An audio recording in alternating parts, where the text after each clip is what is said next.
सर्वेभ्यो नमः।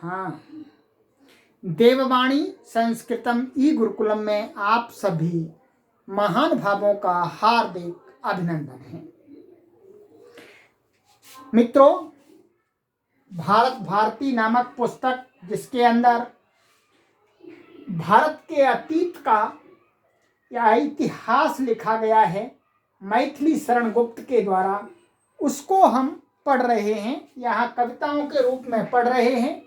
आज यह दूसरी कक्षा है मित्रों। आइए हम सभी मिलकर के इन कविताओं को पढ़ें और भारत के अतीत को जानें कि भारत सोने की चिड़िया कैसे था। आइएगा।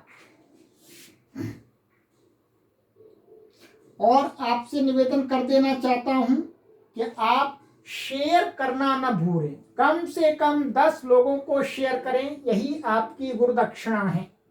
आइए, भारतवर्ष की श्रेष्ठता। भारतवर्ष की श्रेष्ठता इन आगे पंक्तियों में बताना चाह रहे हैं ये मैथिली शरण गुप्त जी कि भारत वर्षीय श्रेष्ठ कैसे था। कहते हैं, भूलोक का गौरव, प्रकृति का पुण्य लीला, स्थल कहाँ फैला मनोहर हिमालय और गंगा जल जहाँ, संपूर्ण देशों से अधिक किस देश का उत्कर्ष है, उसका की जो ऋषि भूमि है वह कौन भारत वर्ष है। हाँ, वृद्ध भारत वर्ष ही संसार का सिर मौर है, ऐसा पुरातन देश कोई विश्व में क्या और है। ठीक है, सरल भाषा में है, यही बताया है। ऋषियों की भूमि है, तभी इसलिए भारतवर्ष की श्रेष्ठता है। हिमालय है, गंगा जल है यहाँ पर। आइएगा और भी देखते हैं क्या क्या है।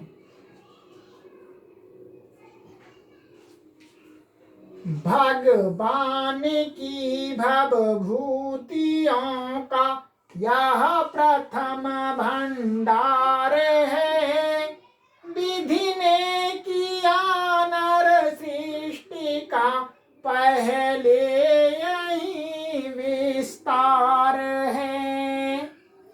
देखिएगा, जो सृष्टि की उत्पत्ति हुई और उस सृष्टि की उत्पत्ति में मनुष्य की उत्पत्ति हुई, वो कहाँ, इसी भारत धरा पर हुई है। ये आइएगा, मैं आपको यहाँ पर दिखला देता हूँ। इन्होंने टिप्पणी दी है। पुराणों से सिद्ध है कि भारतवर्ष के ब्रह्मावर्त प्रदेश में ही ब्रह्मा जी ने सृष्टि रचना का आरंभ किया था, भारतवर्ष में। ठीक है, और ये देख लिखे हुए हैं ये प्रमाण। टॉड ने राजस्थान में एक स्थान पर लिखा है कि आर्यावर्त के अतिरिक्त और किसी देश में सृष्टि के आरंभ का हिसाब नहीं पाया जाता, इससे आदि सृष्टि यही हुई, इसमें संदेह नहीं। ये टॉड एक लेखक हैं, ऐतिहासिक लेखक, इतिहासकार है। और देखिए, इंजील और कुरान से भी आदम और हव्वा का अदम की वाटिका से निकलकर भारतवर्ष में आना प्रकट है। ये वहां लिखा हुआ है उनके धार्मिक ग्रंथों में। सर वाल्टर रेले ने अपने जगत के इतिहास, हिस्ट्री ऑफ द वर्ल्ड में लिखा है कि जल प्रलय के अनंतर भारतवर्ष में ही वृक्ष लता आदि की उत्पत्ति और मनुष्यों की बस्ती हुई थी। ये इन ऐतिहासिक प्रमाणों के साथ में मैथिली शरण गुप्त जी ने अपनी बात को कहा है। आइए,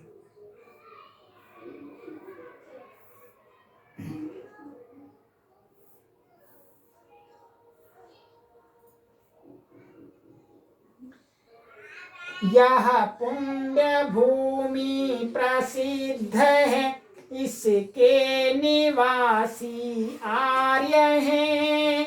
विद्या कला कौशल्य सबके जो प्रथम आचार्य हैं। संतान उनकी आज यद्यपि हम अधोगति में पड़े, पर चिन्ह उनकी उच्चता के आज भी कुछ हैं खड़े। तो क्या है, कला कौशल विद्या के आचार्य लोग यहाँ हुए थे।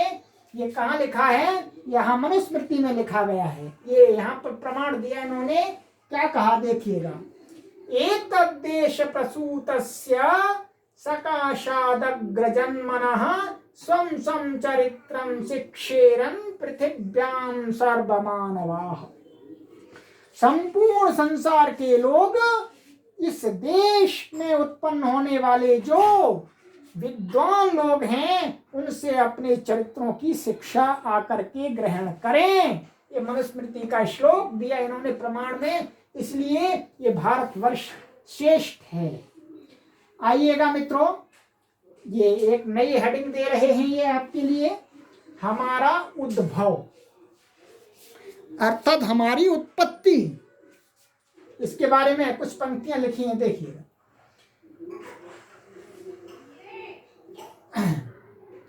अर्थात उद्भव माने हमारा जो कीर्ति आदि। शुभ शांतिमय शोभा जहाँ भव बंधनों को खोलती, हिल मिल मृगों से खेल करती, सिंहनी थी डोलती, स्वर्गीय भावों से भरे ऋषि होम करते थे यहाँ जहाँ, उन ऋषि गणों से ही हमारा था हुआ उद्भव यहाँ। हमारा प्रकटीकरण उन्हीं ऋषियों से हुआ है, हम उन्हीं ऋषियों की संतान हैं मित्रों, जो होम करते थे। और यहाँ पर जो सिंहिनी थी वो मृगों के साथ हिल मिल करके आश्रमों में खेलती थी। ऐसे हमारे पूर्वज थे मित्रों।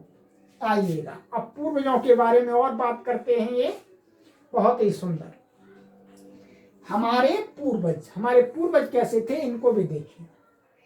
उन पूर्वजों की कीर्ति का वर्णन अतीव अपार है, गाते नहीं उनके हमी गुण का रहा संसार है।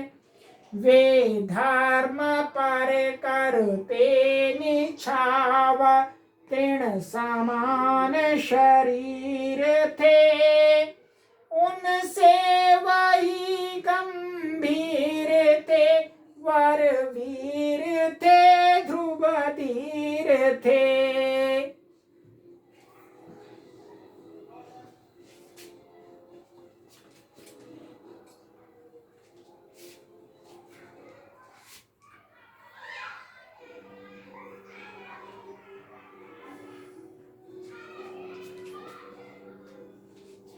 उनके अलौकिक दर्शनों से दूर होता पाप था, अति पुण्य मिलता था, तथा मिटता हृदय का ताप था। उपदेश उनके शांति कारक थे, निवारक शोक के, सब लोक उनका भक्त था, वे थे हितैषी लोक के। लखते न अघ की ओर थे वे, अघ न लखता था उन्हें, वे धर्म को रखते सदा थे, धर्म रखता था उन्हें। वे कर्म से ही कर्म का थे नाश करना जानते, करते वही थे वे जिसे कर्तव्य थे वे मानते। तो यहाँ अघ का अर्थ है पाप, ठीक है।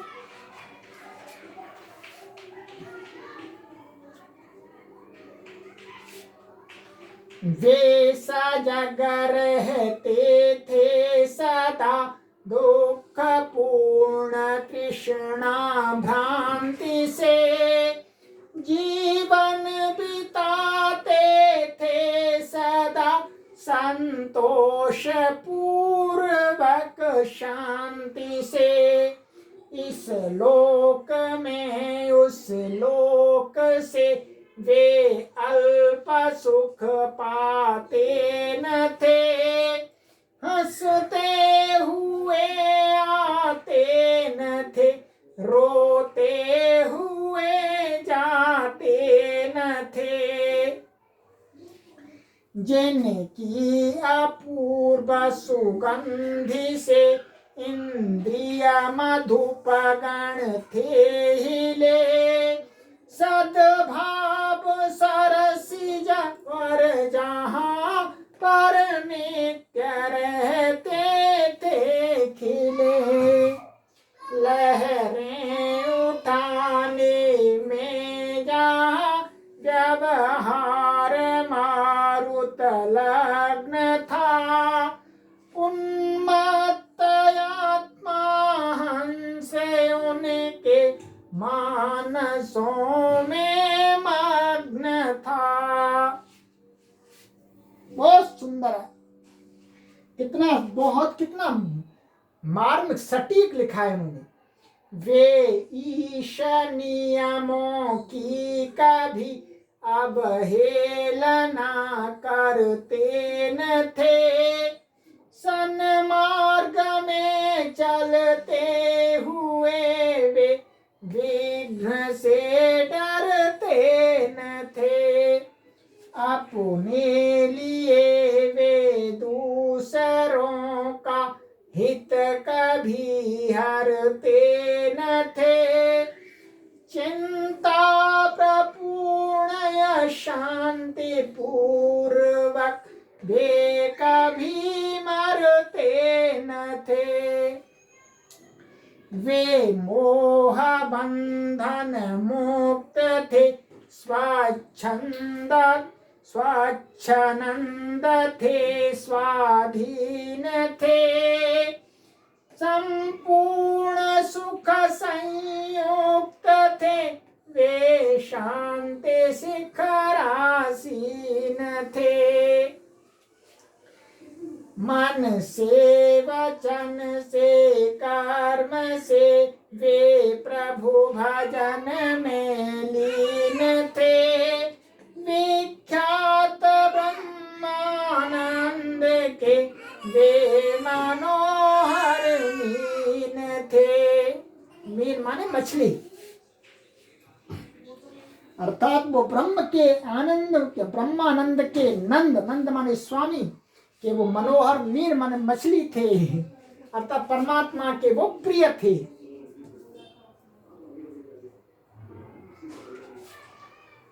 उनके चतुर्दिक कीर्ति पट को है असंभव नापना,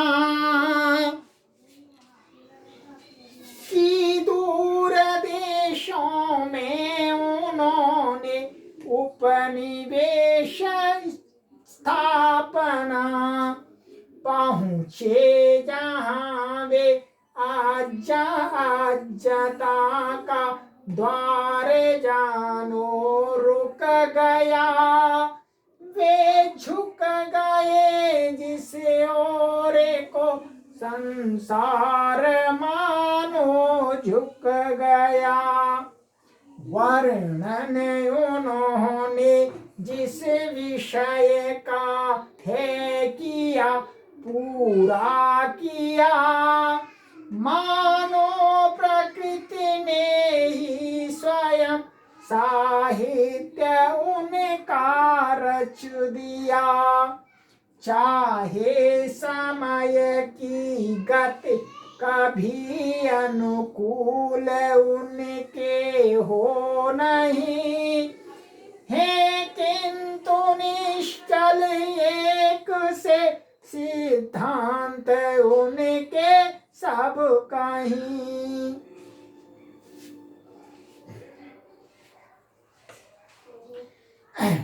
वे मेदिनी तल में सुकृत के बीज बोते थे सदा, पर दुख देख दयालुता से द्रवित होते थे सदा। वे सत्वगुण शुभ्रांशु से तम ताप खोते थे सदा, निश्चिंत विघ्न विहीन सुख की नींद सोते थे सदा।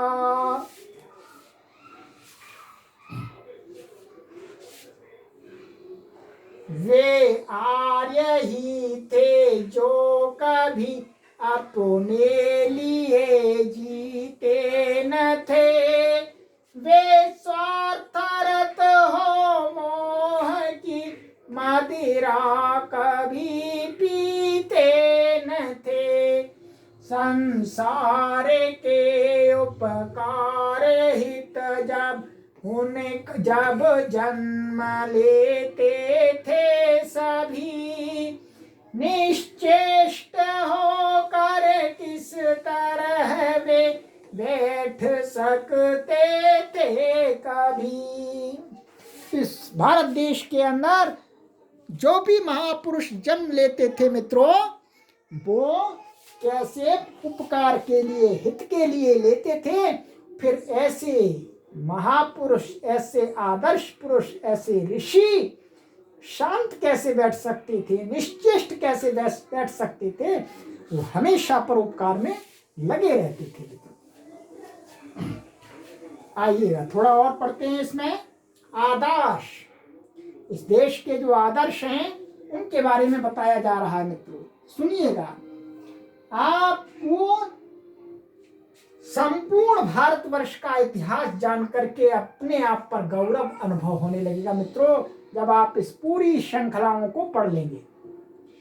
आदर्श जन संसार में इतने कहाँ पर हैं हुए, सत्कार्य भूषण आर्यगण जितने यहाँ पर हैं हुए, हैं रह गए यद्यपि हमारे गीत आज रहे सहे, पर दूसरों के भी वचन साक्षी हमारे हो रहे।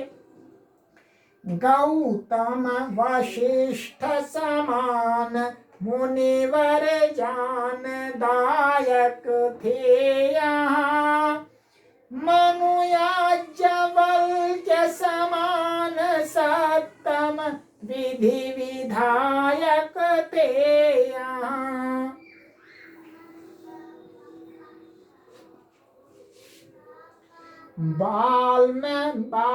वाल्मीकि वेद व्यास से गुणगान गायक थे यहाँ, पृथु भरत रघु से अलौकिक लोक नायक थे यहाँ। लक्ष्मी नहीं सर्वस्व जावे सत्य छोड़ेंगे नहीं, अंधे बने पर सत्य से संबंध तोड़ेंगे नहीं। निज सुत मरण स्वीकार है पर वचन की रक्षा रहे। है कौन जो उन पूर्वजों के शील की सीमा कहे। इसके बारे में मित्रों जो ये छंद का है, अर्थात इस देश में ऐसे लोग हुए हैं कि ये जो नंबर 1 टिप्पणी लिखी है, यह पद्य सत्यव्रत, अलर्क, मयूरध्वज और रुक्मांगद आदि सत्य प्रतिज राजाओं को का लक्ष्य करके लिखा गया है। मयूरध्वज आदि की कथाएं तो प्रसिद्ध ही हैं। सत्यव्रत की कथा इस प्रकार है। आ जाइए मित्रों, इसको भी मैं पढ़ के सुना देता हूं, जिससे आपको एक ऐतिहासिक प्रमाण मिल जाएगा। क्या कहते हैं? राजा सत्यव्रत का नियम था कि उसके बाजार में जो चीजें बिकने के लिए आवे, वे यदि दिन भर में न बिक सकें तो शाम को स्वयं राजा उन्हें खरीद लेगा। राजा सर्वदा इस नियम का पालन करता था। एक दिन एक लोहार लोहे की बनी हुई शनिश्चर की मूर्ति लाया और कहने लगा कि इसका मूल्य 1 लाख रुपया है, पर जो कोई इसे खरीदेगा उसे लक्ष्मी, धर्म, कर्म और यश आदि सब छोड़ जाएंगे। उसकी ऐसी बातें सुनकर उस मूर्ति को किसी ने न खरीदा। किसी ने नहीं खरीदा जी, उल्टी बात करेगा तो। नियमानुसार शाम को वह मूर्ति राजा के सामने लाई गई।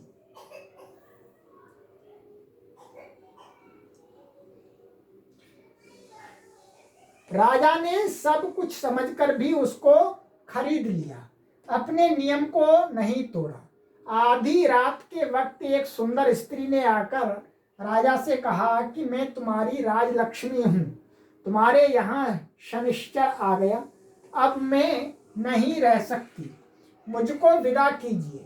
राजा ने कहा जाओ। इसी तरह धर्म, कर्म और यश भी विदा हुए। ठीक है, उसने कहा भाई जाओ।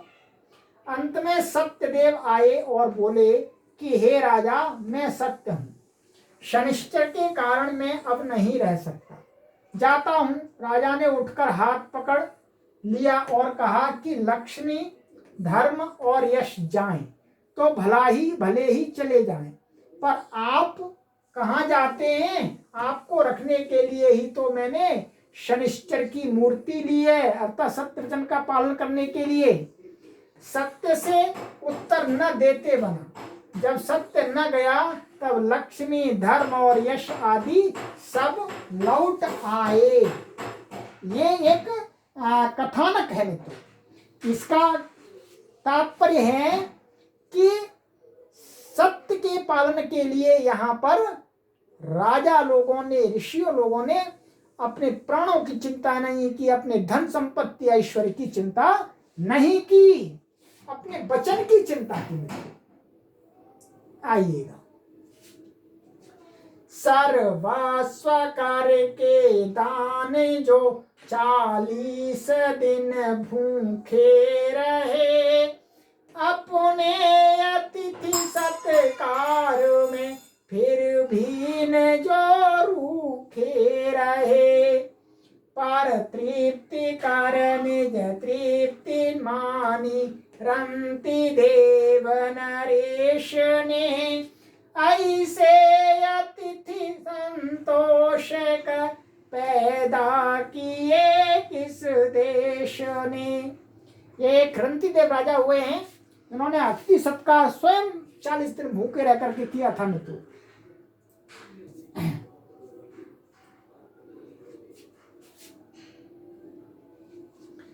आमिष दिया अपना जिन्होंने शेन भक्षण के लिए, जो बिक गए चांडाल के घर सत्य रक्षण के लिए, दे दी जिन्होंने आस्थियां परमार्थ हित जानी जहाँ, शिवधारिश्चंद्र दधीचि से होते रहे दानी जो शिवी एक राजा था, उसने शिव पक्षी को के सत्कार में उसके भूखे को देख करके उसने अपने शरीर का मांस दे दिया उसको।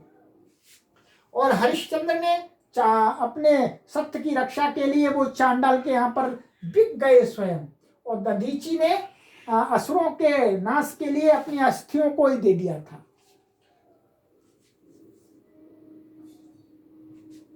सतपुत्र पुरुषे थे जिन्होंने तात हित सब कुछ सहा, भाई भरत से थे जिन्होंने राज्य भी त्यागा।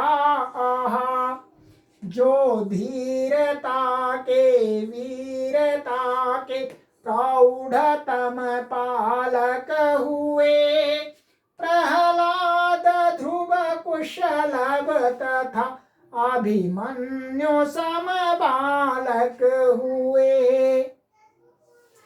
ये हमारे आदर्श मित्रों।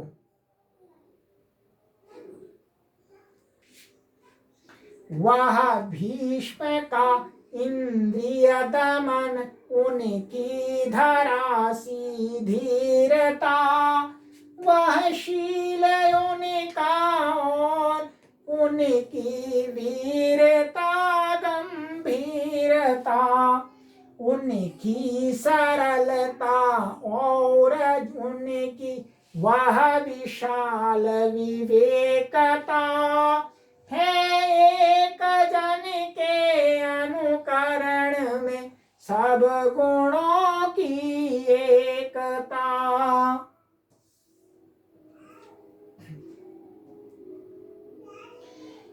वर वीरता में भी सरसता वास करती थी यहाँ, पर साथ ही वह आत्म संयम था यहाँ का सा कहाँ। आकर करे रतियाचना जो उर्वशी सी भामिनी, फिर कौन ऐसा कहे आए जो मत कहो यो कामिनी। देखिएगा यहाँ पर उर्वशी आती है, ये देखिएगा इसका इतिहास है। अर्जुन जब दिव्यास्त्र प्राप्त करने के लिए इंद्रलोक को गए, तब वहां उर्वशी नाम की अप्सरा उनके रूप गुण पर मोहित होकर एक दिन उनके पास आई और अनेक हाव भाव दिखलाती हुई अपने ऊपर अनुरक्त होने के लिए उनसे प्रार्थना करने लगी। उसकी बातें सुनकर अर्जुन ने कहा कि तुम देवराज की सेवा में रहने वाली हो, अतएव मेरे लिए तुम शची के समान ही पूज्य हो। तुमको मुझसे ऐसी अनुचित बातें कदापि नहीं करनी चाहिए, कहनी चाहिए। ये अर्जुन की घटना है मित्रों।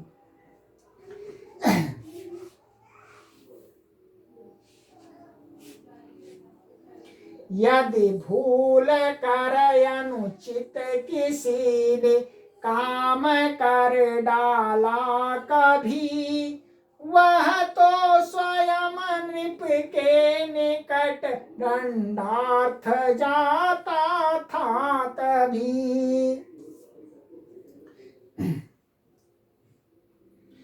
अब भी लिखित मुनि का चरित वह लिखित है इतिहास में, अनुपम सुजनता सिद्ध है जिसके अमल आभास में।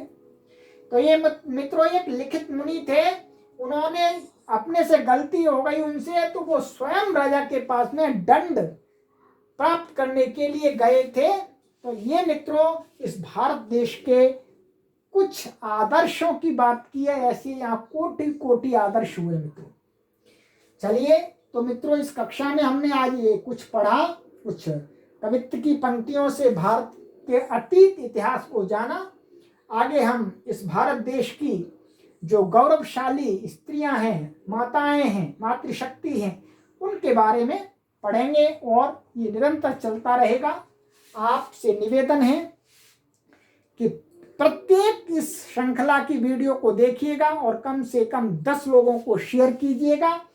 और आप यदि देववाणी संस्कृतम ई गुरुकुलम की प्रतिदिन की गतिविधियों को निःशुल्क प्राप्त करना चाहते हैं तो आप इस व्हाट्सएप नंबर पर संपर्क करके व्हाट्सएप समूह में सम्मिलित हो जाइएगा।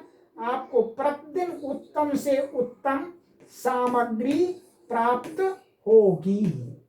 ये 9582104261 इस नंबर पर संपर्क कीजिएगा और वैदिक संस्कृति की उत्तम सामग्री को प्राप्त कीजिएगा, संस्कृत भाषा की उत्तम सामग्री को प्राप्त कीजिएगा।